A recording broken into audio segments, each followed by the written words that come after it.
everyone. I saw a lot of questions around the internet recently. It was Mother's Day weekend and a lot of people were hoping to make cupcake bouquets. So I had a setup that I had recently used in the past with a cupcake bouquet that I wanted to share that was particularly sturdy.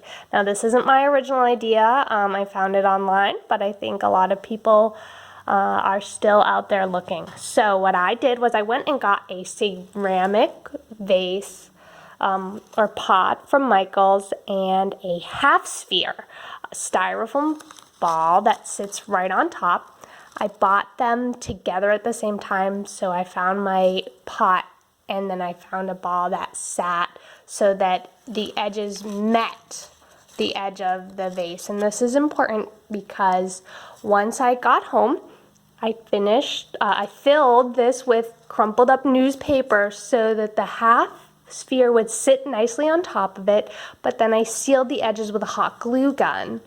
This is a little extra effort, but it gave me a really strong, sturdy base for my cupcake bouquet where that foam ball was not going down and it wasn't going to slide off my vase, and this was really important. The second thing I did that gave me a really sturdy cupcake bouquet was I took these Dixie coffee cups. They come in a big pack. They're paper cups, and if you can see, I trimmed them down to be about the height of a cupcake liner, and when I did it, I kind of held it next to a cupcake liner and made my cuts. And after a few, I definitely got the hang of the height I needed so that the cupcake liner will come right about here, and you will need to kind of hold your cupcake liner up next to it. And all you have to do to attach these to your foam ball is place it and poke those toothpicks right through, and they aren't going anywhere. Look at that. They're not going anywhere. You can see that I have leaves here, which I did not add until I had actually had my cupcakes in my bouquet. So there will be gaps, and that kind of makes me nervous at first, but I promise you will be able to fill those gaps so it looks nice and neat and you won't see your foam ball. So you'll place your cups just like I have them here. And all you need to do is just kind of line them up and around the edges and then do the next layer. And your cupcakes, you'll be able to, when you have a decorated cupcake, push them right through those toothpicks. They will slide right into these cups, and even the ones that are facing straight outward, they're not going to slide off. They're not going to move anywhere. These Dixie cups are going to keep them in place. They're not going to fall out, and this was really sturdy. So once you have your cupcakes, I bought these fake leaves from Walmart. They were very cheap. I cut them into smaller pieces, and all you have to do is you can just stick them straight into the foam. You don't need glue, and you can fill in the gaps.